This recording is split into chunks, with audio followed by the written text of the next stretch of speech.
The funeral smelled of rain and motor oil. Rows of polished trucks lined the edge of the cemetery chrome, gleaming under a gray Kansas sky like silent soldiers paying tribute to the man who built them. My brother Rick stood at the podium, one hand clutching Dad's gold Rolex, the one he'd never been allowed to touch while Dad was alive. The other hand waved theatrically as he told the crowd how he would carry on the Fletcher legacy. The applause was polite, almost hesitant. Even the wind seemed embarrassed for him. 2 hours ago, that watch had still been on Dad's wrist. Now it ticked on Rick's loud enough to drown out the preacher's prayer. He'd always been good at taking what wasn't his time credit love and making it look like leadership. He built an empire from a single truck, Rick boomed, voice cracking just slightly. And I intend to double it before my sons take over. His words drifted over the crowd like smoke, thick with ego and inheritance. I stared at the headstone that bore our family name in granite, George Fletcher, 1929 to 2023. The man who taught me how to fix a carburetor to drive through a snowstorm without losing my nerve to treat every driver like kin. I kept my hands folded. My wife Nancy's fingers wrapped around mine, steady as always. She whispered, "He even wore your father's cufflinks." I nodded. There was nothing left to say. Behind us, our daughter Emily wiped her eyes and looked away when Rick started talking about family unity. She'd heard enough of her uncle's speeches to know the word family meant ownership in his mouth. When the service ended, people drifted toward their trucks, their umbrellas opening like dark flowers. Rick was the last to leave the graveside. He didn't look at me until the crowd thinned. Then he stepped close, his breath sharp with aftershave, and pressed a crumpled slip of paper into my palm. "Check the old depot outside Maplewood," he said, voice low, as if he were handing over a secret instead of a threat. I unfolded it, the ink smeared by his sweaty fingers, 4 words written in Dad's tight, familiar script. My stomach turned. The old depot had been closed for decades, ever since Mom passed. It was where she used to meet drivers to pack care boxes during the winter storms. That place had ghosts, and Rick knew it. Nancy noticed my hand trembling. "What is it?" she asked. "Just a note," I lied, tucking it into my jacket pocket. Rick smirked, adjusting the Rolex. "You'll get your little piece of history, brother," he said, before walking toward his car, a brand new Cadillac with vanity plates that read RFCEO. I stood alone beside the grave as the rain picked up the sound of engines starting in the distance. The mud clung to my shoes, heavy and cold. Somewhere between grief and anger, a question began to take shape. A question that would change everything I thought I knew about my father, my brother, and the empire that was never really ours to begin with. The rain followed us all the way to town, tapping against the windshield like restless fingers. Nancy sat beside me, quiet, her gaze lost somewhere beyond the wiper's steady rhythm. Neither of us spoke until the office building came into view, Fletcher and Pike attorneys at law, the same brass sign that had hung there since my father first drew up contracts for his trucks in the 70s. It was supposed to be familiar, comforting even. But that morning, it felt like walking into a courtroom where the verdict had already been decided. Inside, the air smelled of leather and dusted wood polish. The walls were lined with framed photos, Dad shaking hands with governors, ribbon cuttings, newspaper headlines from the company's early days. Rick was already there, lounging behind the mahogany desk as if he owned the place. Maybe he did in his mind. He glanced at his watch. Dad's watch, and smiled that same smug smile I'd seen at the funeral. "About time," he said. "Some of us have businesses to run." Lydia Pike rose from her chair, a young woman in her early 30s with calm eyes and a nervous edge in her voice. "Mr. Fletcher," she began, nodding politely to each of us, "your father's last will and testament was signed 3 weeks before his passing. He was of sound mind and insisted I read it personally." The click of her fountain pen echoed in the stillness. "To my eldest son, Richard Fletcher, I leave the company, the family estate, and all investments." Rick leaned back, exhaling in triumph, as if the words had been rehearsed for his ears alone.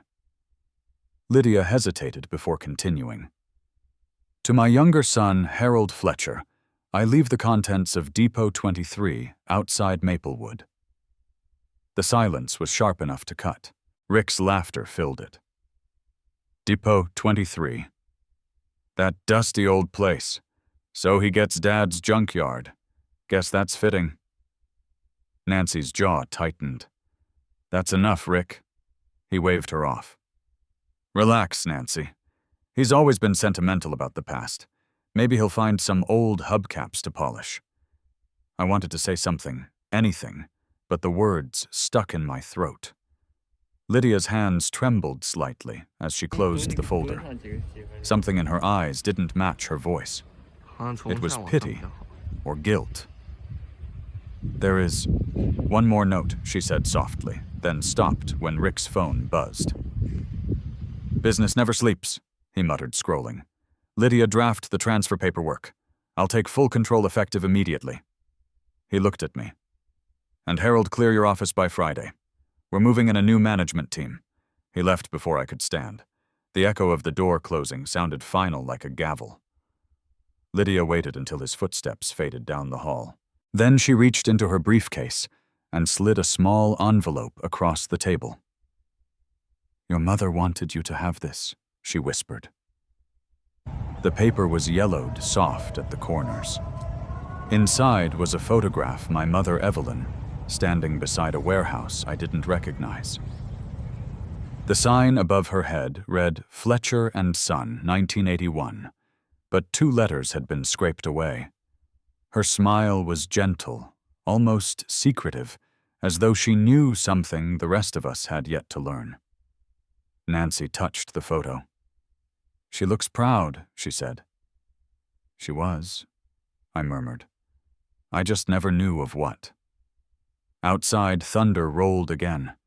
I slipped the photo into my jacket, feeling the weight of it settle against my chest, a quiet promise that this story wasn't finished yet. That night the rain had stopped, but the world still felt wet and heavy. Nancy and I drove home in silence, the old Chevy's headlights cutting through the mist that hung low over the Kansas plains. The envelope with my mother's photograph rested in my coat pocket, warm from my hand. Every mile felt like traveling backward through time, away from the gleaming offices and back toward the worn wooden house where this family began.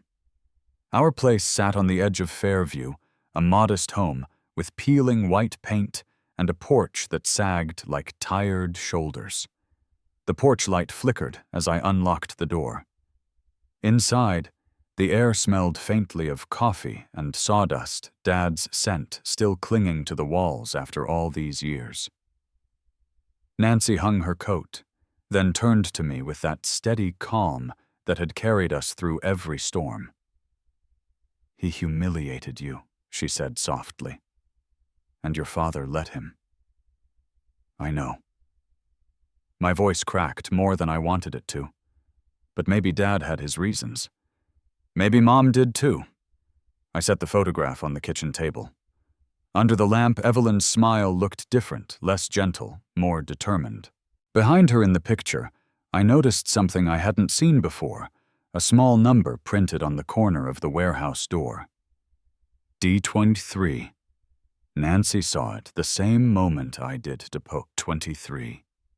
She whispered. "Your mother left you that picture for a reason." Her words brought back a memory so vivid it hurt. I was 10, standing beside Mom in that same warehouse, helping her pack blankets and food for the drivers before a snowstorm. She'd laughed when I spilled a box of canned beans.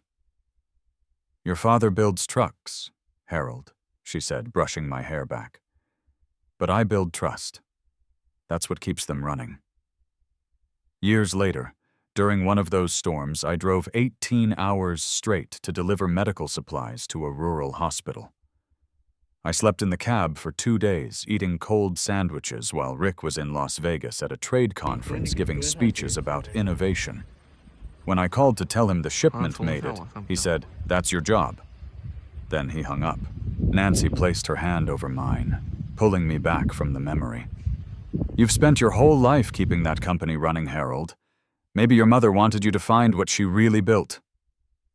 We sat there for a long while, the clock ticking steady as breath. Finally, she said, "There's someone who might know more, Deputy Harris. He worked with your dad, didn't he?" I nodded. He retired last year out near Maplewood. An hour later, we were standing on the creaking porch of his farmhouse, the night wind whispering through the wheat fields. Harris opened the door older and slower, but still sharp-eyed. "Harold Fletcher," he said, surprised. "Haven't seen you since your mother's funeral." He listened quietly as I told him about the will, the photograph, the depot. Then he shuffled to a cabinet and rummaged through a tin box.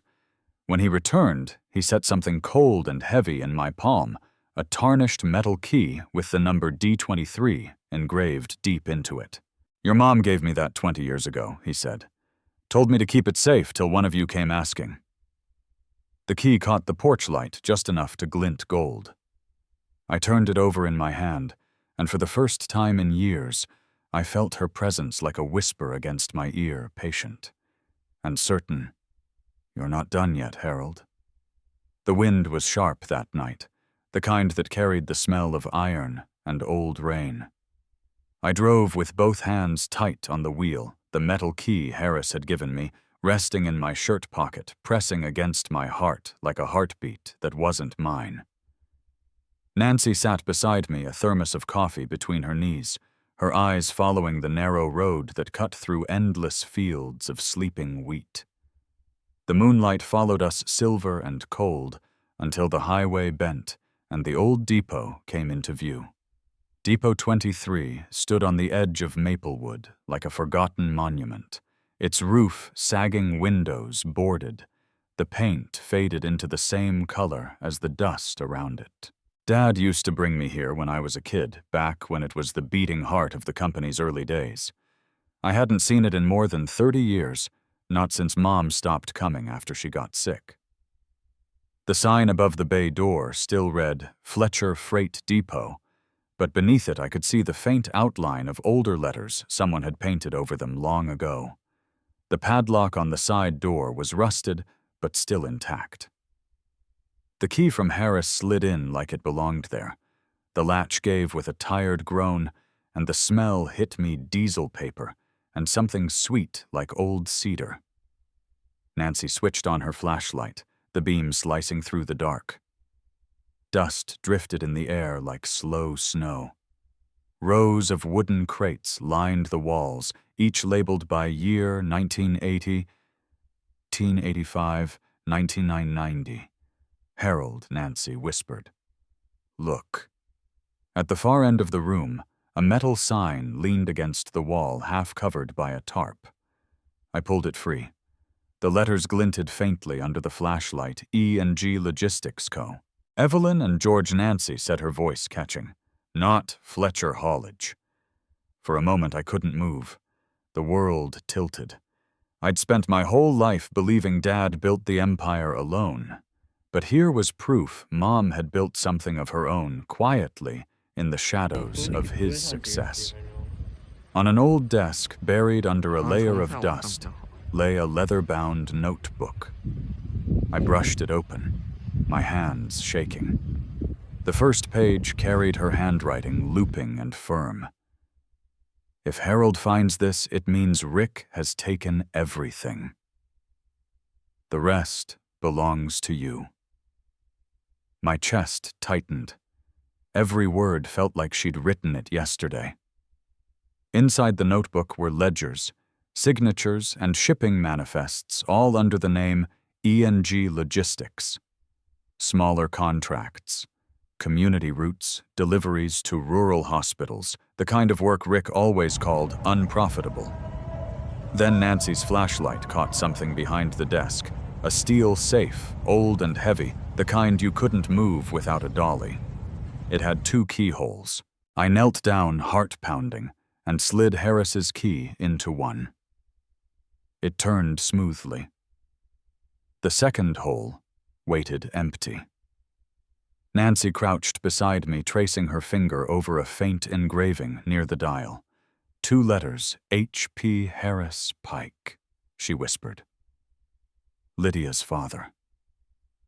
The realization hit like thunder. Lydia, the lawyer who'd read Dad's will, who'd slipped me Mom's envelope, she must have known more than she could say. I took out my phone, my hands cold against the screen. When she answered, her voice was low, almost guarded. Lydia, I said, staring at the safe. I think my mother left something here, something your father helped protect. There was a long pause, the sound of her breath on the line. Then she said, barely above a whisper, My father left me a key before he died. He said it would make things right one day. By morning the fog had lifted, but the world still felt blurred around the edges, like the day after a storm, when everything looks the same, yet nothing really is. Nancy brewed coffee while I sat at the kitchen table, turning the old depot key over in my hand. Every scrape of metal against my skin reminded me that something had shifted, though I couldn't quite name it yet. Just after 9, a car pulled into the driveway. Lydia Pike stepped out, clutching a leather satchel, her face pale against the early light. She looked younger without her office armor, no blazer, no practiced calm.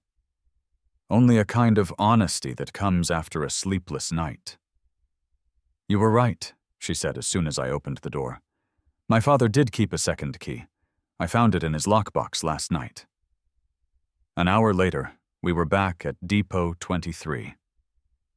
The morning sun filtered through broken windows, scattering dust like gold flakes in the air. Lydia knelt beside the safe, her fingers trembling as she fit the key into the second slot. When the lock clicked open, a sound like air releasing from the past filled the room. Inside the safe was packed tight folders, deeds, ledgers, and a sealed envelope resting on top. The paper was old, but well kept, the handwriting unmistakable. Evelyn Fletcher. My mother's name. I opened the envelope, with care. Her letter began simply in that calm, measured tone I'd heard my whole life. Rick was always your father's pride, but you were mine. You understand people, not profit. That's why I built something for you. Something built on trust, not numbers. The rest of the letter laid out a truth that left me cold and breathless. For 15 years, Mom had quietly run a parallel company, E&G Logistics, with Dad's silent consent. She'd focused on routes that helped small towns, hospitals, and independent farms, the very contracts Rick had dismissed as pennies on the road. There were records of warehouses, fleet maintenance, employee lists, all under my name. 200 trucks, Lydia murmured, flipping through the documents. 6 depots across the Midwest. She registered you as co-founder when you were 25. Nancy's hand found mine. She did this for you, she said softly. The names leapt off the pages like ghosts come home. Tommy and Grace Lewis, Rodriguez, McKenna, drivers and dispatchers. I'd thought long retired or replaced. Every one of them had moved under the E&G banner. My mother had given them shelter when Rick pushed them out an invisible sanctuary built from loyalty and quiet rebellion. Tucked beneath the paperwork was another folder marked Legal Ownership. Lydia traced her finger across the page. Every asset is registered under your name. Harold, she said. All of it. I didn't know whether to laugh or fall to my knees.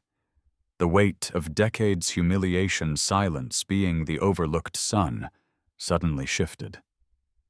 Mom hadn't forgotten me. She'd been building something behind the curtain, waiting for the right moment to show me. Then Lydia pulled out one final document, her expression changing. "You should see this," she said, passing me a crisp contract dated just 2 days before my father's death. At the top of the page were the words, "Acquisition of Midwest Freight completed." For a long moment, none of us spoke. The only sound was the hum of the morning wind through broken glass. Whatever Mom and Dad had done, it wasn't just sentimental, it was strategic. And I had a feeling this was only the beginning of what they wanted me to uncover. It started with whispers. A few canceled routes here, a delayed payment there, nothing big enough to make the evening news, but enough to rattle the fragile kingdom Rick had built on pride and borrowed loyalty. Within a month, the whispers grew into headlines. Baxter Medical terminates contract with Fletcher Haulage. Horizon Foods moves distribution to E&G Logistics. Each story cut deeper than the last, and every time I saw his name in print, I felt both vindication and something that tasted a little like grief. Rick had always believed numbers told the whole story. Profit's quarterly growth market share. He measured a man's worth by what he could count. But what he couldn't count were people. When he slashed bonuses, drivers left. When he raised prices, clients fled. And when he fired the dispatchers who'd stayed loyal for decades, he cut out the heart of the company. Nancy and I watched the reports one night on the living room TV. The anchor's tone was brisk, impersonal.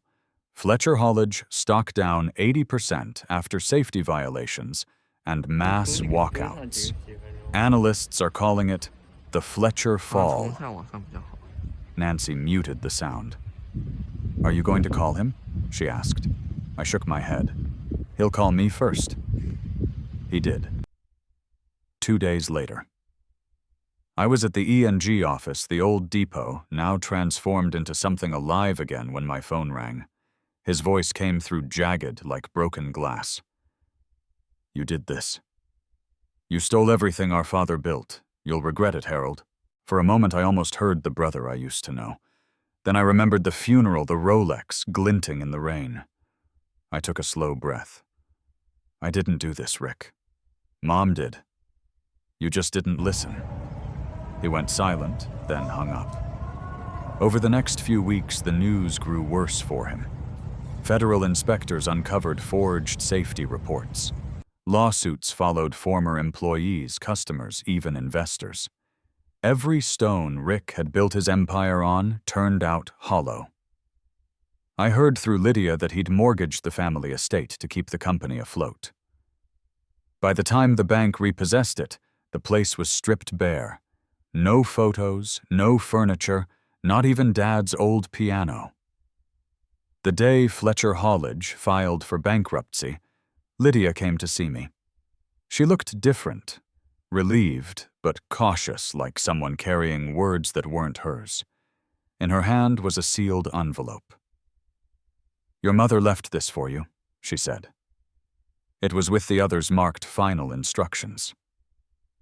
I opened it carefully. Inside was a single line in my mother's unmistakable handwriting. "When he calls 5 times, give him the job she wanted him to have." I stared at the words, unsure whether to laugh or cry. Mom had planned everything. Rick's rise, his fall, even the path toward redemption. The ink had faded slightly, but the message was clear. She hadn't just built a company. She'd built a lesson. Nancy touched my shoulder. 5 times, she asked. I folded the letter, slipped it back into the envelope, and looked toward the setting sun bleeding through the depot windows. When he's ready to learn, I said quietly. That's when I'll answer. 6 months passed before the phone rang again. 5 missed calls, just like the letter said. The 6th came on a quiet Tuesday morning when the air outside my office smelled of spring and diesel, the 2 scents that had always meant home. I let it ring once before I answered. Harold Rick said. His voice was smaller than I remembered, dry around the edges, like paper that had been left out in the sun. Can we talk?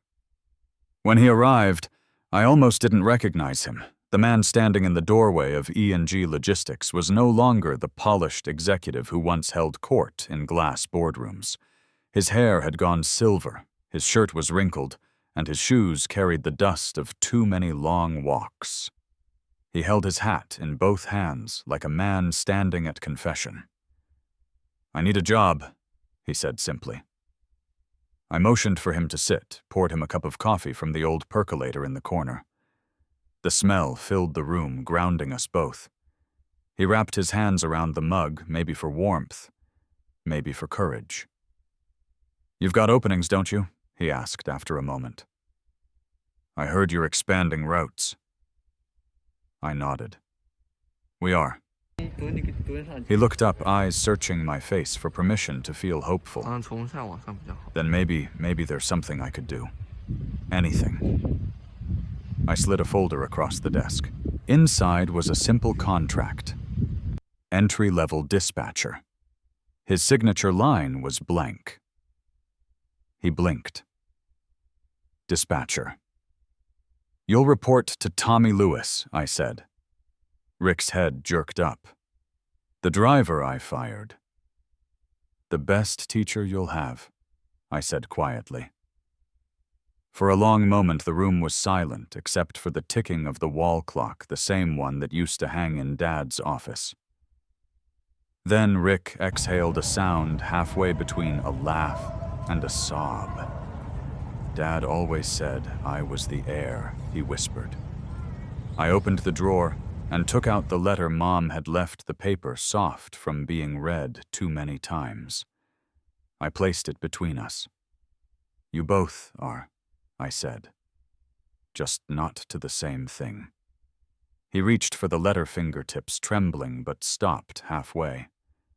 His eyes shone not with pride this time, but with something closer to regret. I never understood her, he said. Or you. I thought success meant being seen. It doesn't, I replied. It means being remembered for the right reasons. We sat there a while longer. 2 old men surrounded by the hum of computers and the smell of oil and coffee. Before he left, Rick reached into his pocket and pulled out a small brass key, the one to Depot 23. He turned it over in his palm, the metal glinting in the morning light. She never stopped believing in us, did she? He asked, his voice breaking. I looked at the key, then at him. No, I said. She just knew which one of us would need to find the door. He nodded, tucked the key back into his pocket, and walked out into the sun, slower, smaller, but lighter somehow. For the first time in our lives, I didn't see him as my rival. I saw him as my brother. A year passed quietly, the kind of year that doesn't make headlines, but changes everything just the same. The seasons turned over the wheat fields outside Maplewood. Spring rolled into summer, and the air carried that same hum of diesel and new beginnings that used to fill my childhood. Depot 23 no longer stood forgotten at the edge of town. The roof had been repaired, the windows replaced, and a new sign now hung above the entrance, the Evelyn and George Fletcher Heritage Center. It wasn't a warehouse anymore. It was a living museum built from memory and gratitude. Emily stood out front that morning, hammering the last nail into a wooden plaque she'd designed herself. The sun caught her hair as she stepped back to admire her work. The words carved deep and true read, "Legacy isn't what you take. It's what you leave behind. Inside the depot buzzed with quiet life. The main floor had been converted into an open gallery filled with photographs, handwritten notes, and the first truck Dad had ever bought, a 1972 Peterbilt, polished to a shine. Along the far wall hung Mom's old leather notebook preserved behind glass, the page with her handwriting. If Harold finds this, it means Rick has taken everything. The rest belongs to you. Had become the exhibit everyone stopped to read. E&G Logistics had grown into something I knew Mom would have been proud of. We built it the way she would have wanted, slowly, honestly, with people at the center. Every driver now owned a share of the company. We started a scholarship fund for their kids named after her. There was laughter in the break rooms, music in the garages, and the smell of hot coffee drifting through the dispatch office each morning. Rick worked there too. He came in early, kept his head down, and learned every route from Tommy Lewis, the same man he once fired. Some days I'd see them standing side by side, arguing good-naturedly over a map. He'd lost his swagger, but gained something better: humility. There was peace in that.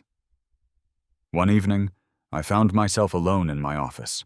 The sun was setting, painting the walls gold. On the far wall, framed between photos of my parents, hung the note that started it all. Dad's shaky handwriting on that wrinkled scrap of paper. Check the old depot. Nancy came in quietly, setting a mug beside me. You turned her legacy into something living, she said. I looked at the note, then at her, the reflection of the setting sun in her eyes. Maybe she never wanted me to find a company, I said. Maybe she wanted me to find myself. Outside, I could hear the sound of engines starting the night shift heading out. The trucks moved like constellations of light against the darkening sky. I thought of Mom and Dad, of everything they'd built and left behind. Their lesson had taken me a lifetime to understand. Wealth fades, buildings crumble, but the goodness you leave in people, that's the only empire that never falls. And as the depot lights flickered on, I finally felt it. Peace, simple and complete, like coming home after a very long drive. If this story touched your heart, I'd love to hear your thoughts. Tell me where you're watching from, and what part moved you most. Your stories mean the world to me. Don't forget to subscribe to Domestic Tragedy for more true-to-life tales about family loss and redemption. Share this video with someone who needs a reminder that legacies are built with love, not money.